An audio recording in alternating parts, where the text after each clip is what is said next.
that's how it is with every position on the basketball court. It's going to be like right when you say Steph Curry is the greatest that we've ever seen. 15, 20 years from now, we're going to be saying 100%. another guy. We're going to be saying, talking about LeBron. There's going to be another guy. You talk about the same way we talking about LeBron now. And that's the beauty of the game, because it's going to evolve. It's going to keep getting better and better. I mean, there's so many little kids, they're watching. You know what I mean? You gonna say something? We're talking hoop. Talking hoop with Iverson. What else would there be?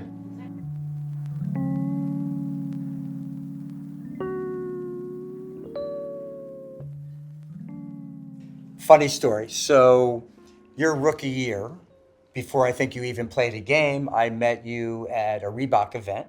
You were in New York, 23rd Street, I forget. And I was able to interview you with my editor-in-chief. I'm not really an editor. Tony Gervino was the editor. And I only cared about one thing: where you got the crossover from. Right. I doubt you remember this. A guy named Dean Berry. Mm-hmm. Because the crossover is so important, that's why we're here today. But talk a little bit more about Dean, and he just was breaking you off in practice. And how did this thing happen? You said it. Yeah. he was breaking me off in practice. Right. And I had to humble myself. And the move was so vicious. I was just like, man, you got to teach me that. Like, after a while, it had been going on for a while, and I wouldn't say anything. You know what I mean? And then after a while, I was like, man, I can't do this. You know what I mean? I need to add this to my arsenal. Got it. And he sat after practice and he worked. How long did it take you to perfect it? Not long at all. A couple of days. Okay. You know what I mean? I was actually using it in scrimmages and everything. Got it. And then the crazy part about it, I guess, him just being modest or whatever. Like, he would tell me today that mine is better than his. You know what I mean? Still. Yes, and I won't go for it, because that's Mr. Miyagi, man. I'm Daniel's son. You know what I mean? I love it. I'm never gonna say mine is better than the teacher. Than the teacher. You know what I mean? And he is so proud of the fact that I give him his just due for teaching Always, me. Yeah. You know what I mean? And for me, it's like, why wouldn't you? You know what I mean? Like it's a disrespect, you know what I mean, to the move, to the game, to him, to myself. Right. Yep. You know what I mean? To God for allowing me to learn it.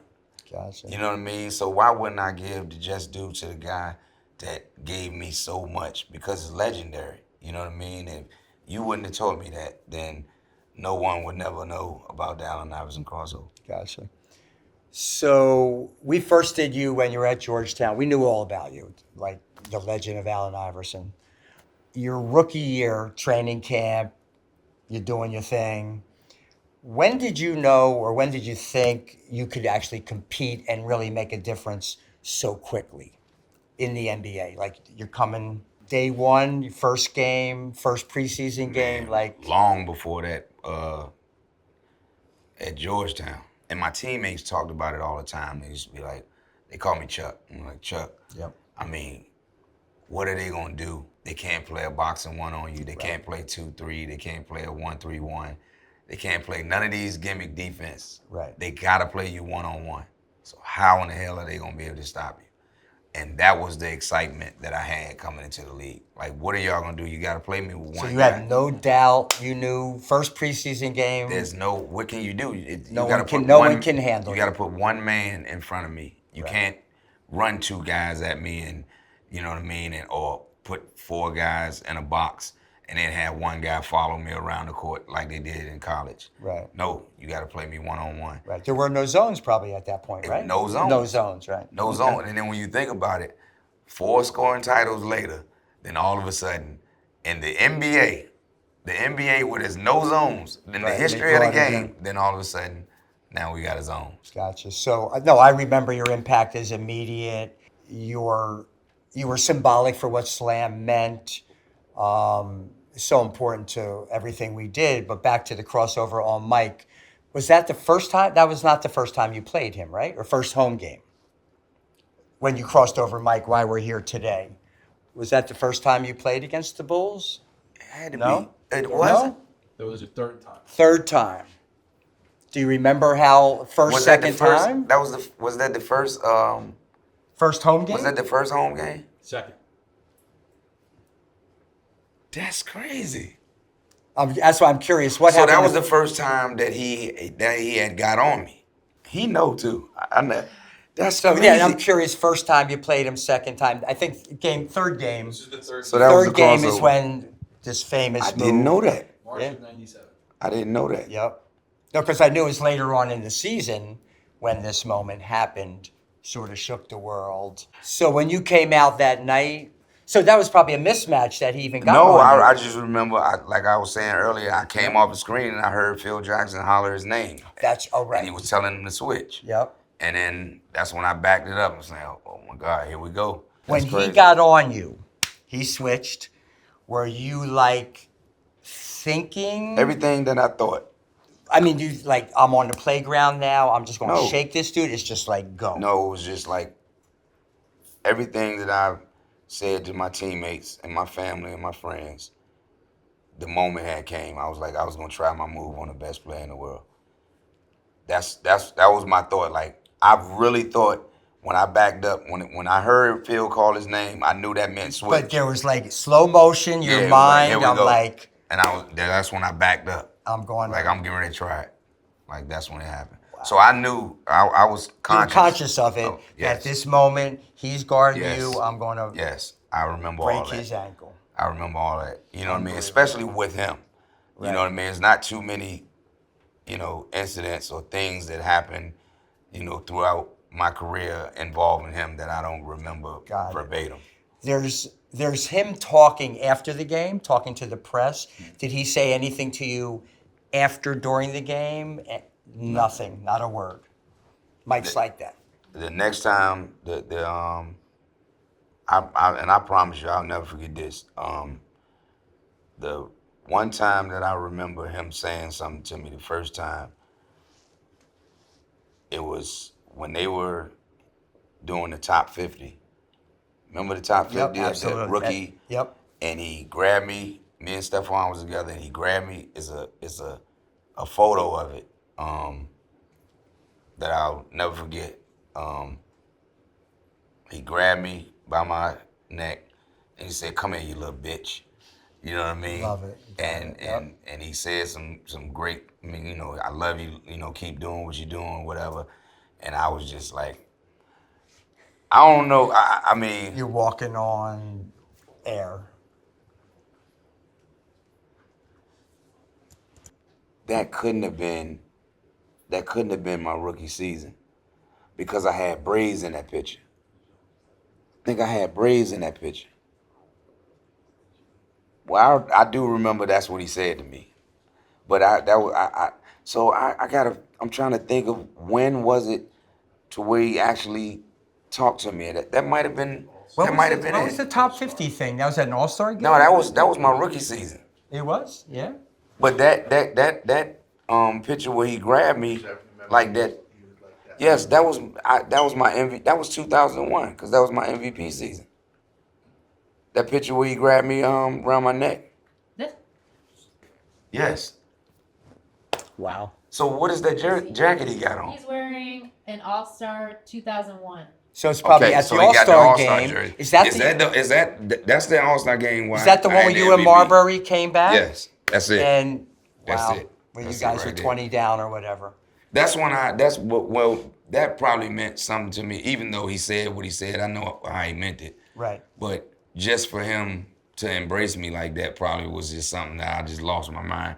You know what I mean? So I probably lost my mind at that moment. Like once he, that probably made my day even more so than the MVP and winning the game and all that. Got it. No, incredible. Talk a little bit about Slam, your influence. Our first cover was, I think, later that year. After the crossover, I think it was June of that year. Who's Afraid of Allen Iverson was the cover line. Do you remember that at all? I got all of those in my man cave going all around my man cave, every cover of magazine.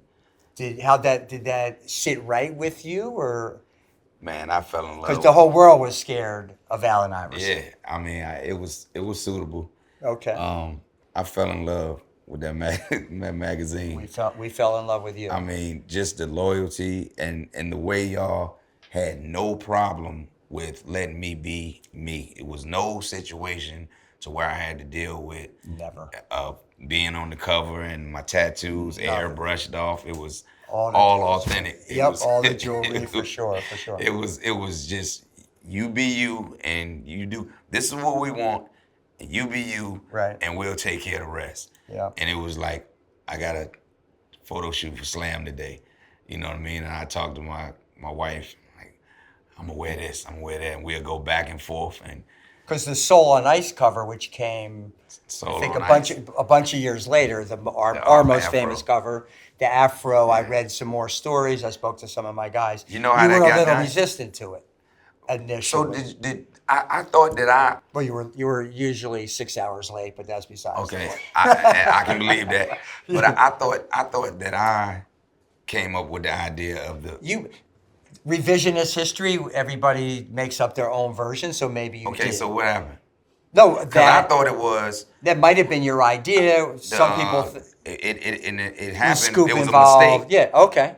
because I couldn't get the girl Correct. to do my hair. Your in regular time. stylist couldn't Right. make it. I see, You there did it go. yourself. And I was think. like, okay, You well, just I'm gonna just popped it out, exactly. That's and how then it put happened. on the jersey, and That's how it happened. the rest is history. Yeah. But I like to See, that yeah. lets you know how authentic It would, my no, relationship was with the magazine just yeah. because we just we just made the best of it. Look, Yeah. we're gonna do it like this then, and it just happened like The that. thing in Slam in the beginning, we would just cover the culture, but after Soul on Ice, I like to think that we became part of the culture because of that cover. That's right. That sort of gave us the credibility.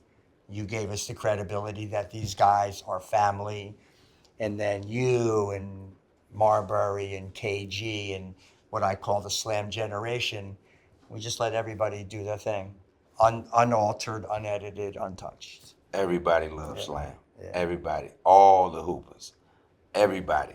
You know what I mean? Yeah. No, we embraced the whole thing. What do you think when the dress code nonsense came in? When Stern put that in, which was a reaction to all you May guys. rest in peace. Yeah, right, yeah. I love David David's Stern. great, We yeah. we became real close before he passed. Right, right. Before his unfortunate passing. It was tough on me because I understood that it was a shot at me. Correct. You know what I mean? Exactly. Because I was obviously the first one to, you know, I would wear what I Whatever wanted you to wanted to wear, yeah. Yeah, and I didn't think anything was wrong with it. But once everyone else started doing it, once you seen Kobe wearing the diamond chains and the baggy clothes, and you saw everybody doing it, and you know, because everybody was feeling like, well, It's your generation. Yeah, it was I mean, like- I call it hip hop. it was kind of like not really so much of me having a whole bunch to do with it as far as people wanted to look like me. People just wanted to look like themselves. You know what I mean? They wanted to wear what they wanted to wear opposed to what they thought they should wear because of the eras before us. You know, it was always suit and tie. Correct. And then once guys saw that I was doing that, it wasn't that they were copying me. It was like, oh, you can do this? You know what I mean? And guys just started dressing the way they wanted to dress. Yeah. You know what I mean? But it was more on the hip hop side. Like the percentages was higher to whereas it was baggy clothes and chains and earrings and watches. And I guess David Stern was like, no. You know what I'm saying? Because it was unfamiliar. Yeah, correct. It was unfamiliar. And the beauty of it, of all of it, is I took the ass whipping for it. Yeah. But fast forward to now, I feel good about it because you see everybody else expressing themselves the way they want to. They feel good when they come into work. And it's you don't want everybody to have the same personality. When you look at the game, you don't see everybody playing the same. Yeah. So why should everybody look the same? It's funny, we have an Instagram channel called League Fits. So the shit they're wearing now is even crazier than the stuff Right, y'all right. were rocking. You know, Shea or Kuz. Kuzma, the stuff he's wearing is way crazier And than the I stuff you love it wore. because Yeah. it makes the person feel good. You know what I mean? Long as they feel good No, you express about yourself. themselves, you expressing Yeah. yourself, man. And Yeah. you know, I think it's a good thing. Um, I'm just so happy that when you talk about it, you know what I mean. You gotta mention me because just because somebody have on what you think is appropriate doesn't mean that person is a good person. Correct. You know what I mean? If you watch the movie Reservoir Dogs, they robbed that jewelry store in suits. Right. You know what I mean? They killing people. They got on Yeah. suits. No, Al Capone and Gotti, they wore suits. Real nice so suits. you can't judge. Yeah. You know what I mean? Don't So judge. just because you have on a suit don't mean you're a good person, man. Yeah. You know what I mean? It's the person. It's not what they got on. No, I agree. So, No, unbelievable, your influence. Of course, Mike, you, LeBron, Kobe. I mean, I feel blessed that we were just able to cover you guys and watch you do your yeah, and thing. we feel blessed Yeah. for you know you making us a part of it. You know what I mean? Yeah. Got it. The platform has to be there first. Right. You know what I mean? You have to be accepted. You know what I mean? Somebody accepting you to put you on, you know, a platform like that and showcase you like that, man. Slam was everything to my career. You know what I mean? Yeah. Slam was every. I mean, I still today I walk past a magazine stand and I see that magazine, I'm grabbing it. Gotcha. You know what I mean? And you wrote the intro to our book, which was incredible. No, it's just look back on your career. It's unbelievable your influence, not only on Slam and what it did, but just for the whole game. You changed the game. We talked about Steph Curry. It's kind of the way there was never a guard, a point guard or a player like you before you. Generationally before you, I'll call it the Magic Bird era. Mm-hmm.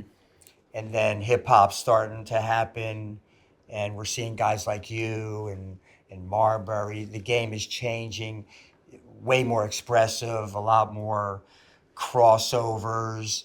Like, were you conscious of the game changing and how you were playing? We saw it up at Rucker Park. A lot more one-on-one, more individual, just like and one stuff, just getting, I don't want to say crazier or wilder, just more advanced. Like, how did it develop, like, from sort of an on the ground game to Mike was flying and guys like Elgin Baylor, Dr. J, but you were doing shit that had never been seen really on a national stage. In the moment, just doing me, just doing me, just putting on display what God gave me. You know what I mean? Trying to basically introduce the world to who I am, what my friends and my family and everybody in Virginia, what they already knew. I wanted the rest of the world to know. I just watched last night some high school video of you. Like, I had never seen anyone in high school. I've seen everybody. No one played like that. It just happened on the playground down there. It just like, where did that style of game just like art just came out of you? Just looking at my uncles and, you know what I mean, his friends and, you know, the guys from my neighborhood and everything that they were doing, just implemented that in my game. And just everything that I've learned out there, you know what I mean, just took it to a whole nother level. Took it from there to Georgetown and took it from there to high school. Right. Then from high school to Georgetown and it's showtime now. You know what I mean? And just being myself. You know what I mean? I always say all the time, what's wrong with being yourself? Everybody else is taken. You know what I mean? Just be you. Amen. Yeah. Just be you. Yeah. That you certainly did. So, Slam and myself, we're going in the Hall of Fame in October. which honestly is a complete shock to me because the Hall of Fame is really for players and coaches. All the other stuff doesn't matter. You know, it's you and Kobe and Mike and Russell, Oscar, blah, blah, blah. What, just any feelings on it? I don't know why it would be a shock to you. Okay. Because it's so well deserved.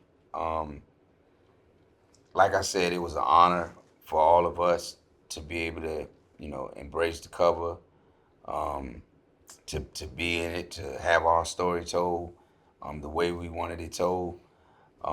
It's so great for the culture. It's so great for basketball, for the history of basketball, and it's gonna live on forever. So definitely well deserved. Thank you. And it's supposed to be, and definitely shout out to the Hall. You know what I mean, for recognizing it. No, For it's amazing. recognizing greatness. Yeah, when we were doing it, making Slam in the beginning, issue number 1, whatever, Larry Johnson, I wasn't really thinking about what we were doing.